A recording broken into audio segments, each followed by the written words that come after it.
Pemirsa, Anda kembali lagi di Selamat Pagi Indonesia. Pandemi COVID-19 membuat sebagian besar masyarakat harus tinggal di rumah demi mengurangi potensi penyebaran virus. Beragam hal pun bisa dilakukan di rumah, di antaranya dengan memanfaatkan lahan sempit untuk berkebun sayuran organik.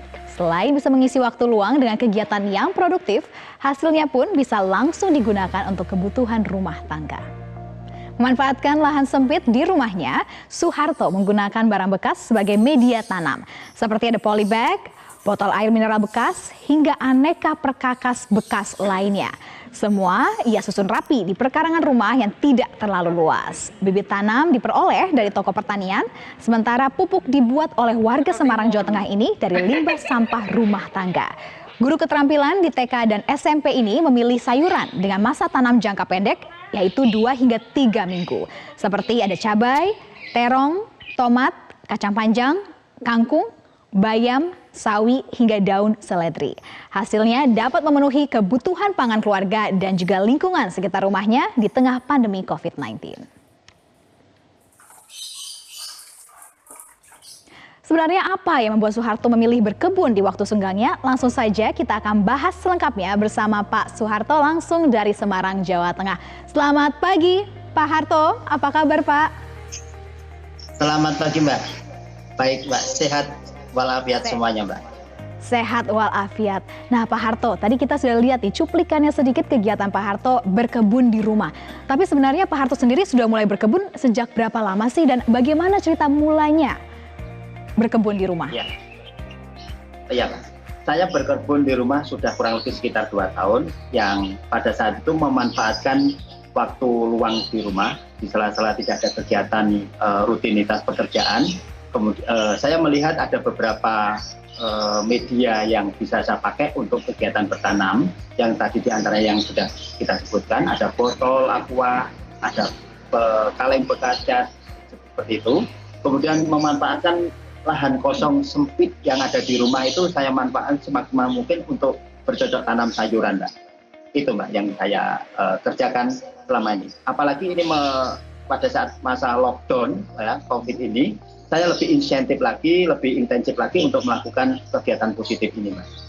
Oke, nah ini Pak Harto juga dikatakan menggunakan media-media contohnya tempat polybag dan barang-barang bekas. Dan ini katanya hasil limbah rumah tangga dijadikan untuk pupuk. Sebenarnya belajar dari mana sih Pak Harto? Apakah ide ini tiba-tiba tercetus saja atau memang ada rekan yang mengajak Pak Harto belajar atau mencari ilmu kemana sih Pak Harto pertama kali? Ya, awalnya sih saya memang ide kreatif saya ini adalah autodidak Mbak.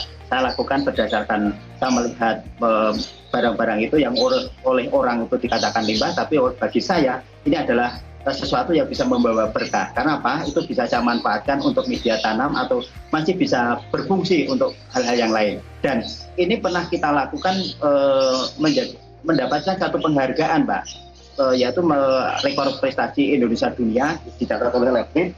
Kami pernah mendapatkan nih, Mbak, penghargaan dari Lebrit. Ya, wow. Ini dari kreasi saya melakukan yaitu memanfaatkan limbah menjadi media tanam. Dan ini dicatat oleh Lebrit sebagai satu rekor prestasi Indonesia dunia karena kami melakukan hal ini secara massal.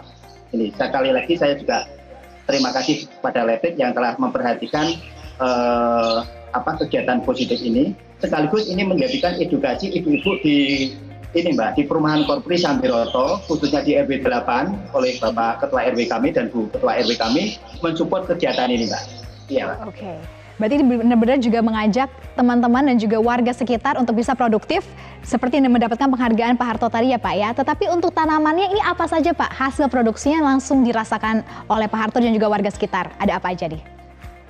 Ya, itu ada kangkung yang bisa sewaktu saat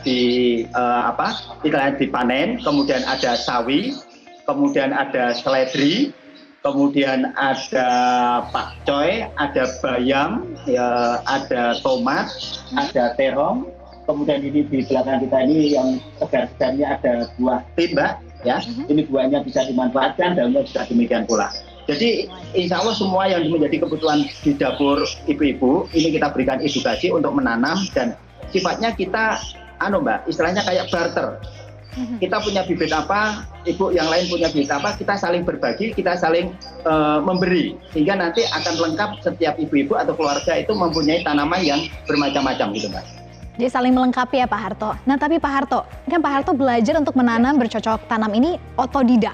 Apa sih awalnya kesulitannya atau tantangannya dalam belajar untuk bercocok tanam? Mungkin bisa dibagikan kisahnya ke pemirsa di rumah?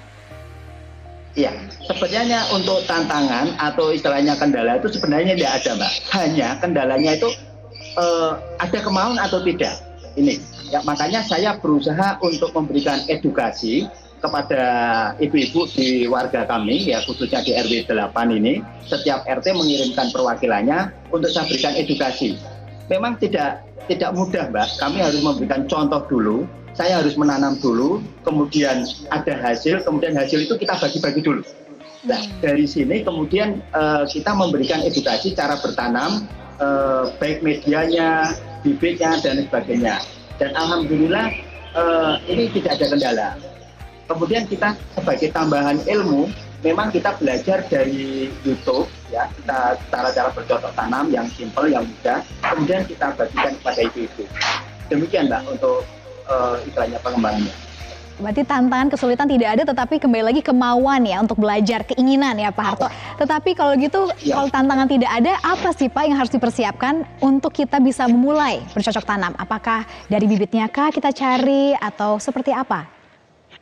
Sebenarnya kalau sudah satu ada niat, ada kemauan, pasti ada jalan. Karena apa? Seperti hal ini supaya bisa saling bekerja sama, gotong royong Mbak. Nanti kita kebetulan ada rumah sekitar yang menyiapkan istilahnya sebuah di mana masing-masing itu saling berbagi. Ada yang menyiapkan medianya, botol, ada yang menyiapkan pekan bakar atau kokopit, ada yang menyediakan bibit. Nah, disitulah kita bekerja sama-sama untuk memulai gitu Mbak. Jadi sekali lagi pada prinsipnya tidak ada kesulitan sama sekali, cuma persiapan ini pun juga kita lakukan secara gotong royong bersama-sama dengan ibu-ibu PKK, kader PKK di Perumahan Korpri RW 8 ini. Oke Pak, dengan pengalaman Pak Harto selama 2 tahun berkebun, ini apa sebenarnya Pak Harto biaya yang dibutuhkan di awal dan juga berapa lama proses hingga kita bisa memanfaatkan hasil tanaman atau sayuran yang sudah kita tanam? Ya. Untuk biaya memang tidak seperti kalau kita memulai di kebun yang luas Mbak, karena ini kita kan memanfaatkan pekarangan yang kosong, memanfaatkan limbah atau barang-barang bekas yang ada di rumah, daripada dibuang sayang, kemudian kita istilahkan diloakkan juga nggak berapa nilainya. Nah inilah kita manfaatkan, jadi kita tidak membeli seperti pot atau media polybag, itu bisa kita pakai dari bekas minyak, bekas susu, itu bisa kita jadikan media. Sehingga untuk istilahnya persiapan awal tidak terlalu mahal, murah, tapi bermanfaat dan menghasilkan betul-betul untuk kebutuhan dapur ibu-ibu. Dan kami punya program di sini Mbak, yaitu warung keluarga, warung siaga. Setiap rumah kita anjurkan punya tanaman minimal kebutuhan pokok itu, yang semuanya ditanam menggunakan media bekas, dan untuk pupuk, untuk bibit kita bergotong royong, kita bareng-bareng, kita beli, kita semai bareng-bareng, kita bagi bareng-bareng gitu Pak. Jadi tidak butuh modal yang besar. Untuk berapa lama Pak sampai menunggu bisa mendapatkan hasil panen di tempat Bapak dan juga di rumah-rumah warga? Ya, untuk bisa mendapatkan dari penyemaian itu kurang lebih sekitar 1 minggu, kemudian dipindah ke media tanam yang sudah siap itu kurang lebih sekitar 3 minggu, kurang lebih antara 1 bulan sampai 1,5 bulan itu sudah kita bisa memetik hasilnya Mbak. Seperti sawi, seperti kangkung, kemudian bayam, itu seledri, nah, itu bisa langsung kita Mbak, kita rasakan seperti ini Mbak. Nah, ini untuk sabut ya, untuk kangkung ya seperti ini ya. Ini kangkung yang waktu hanya 2 minggu, 3 minggu ini sudah seperti ini, dan bisa kita ambil manfaatnya atau kita petik, kita sayur. Seperti itu, Mbak. 2 minggu sudah bisa langsung dirasakan manfaatnya, langsung bisa dipanen, dan seperti Pak Harto ada warung keluarga, warung siaga. Baik, terima kasih Pak Harto atas kisah inspiratifnya berbagi bersama kami di Selamat Pagi Indonesia.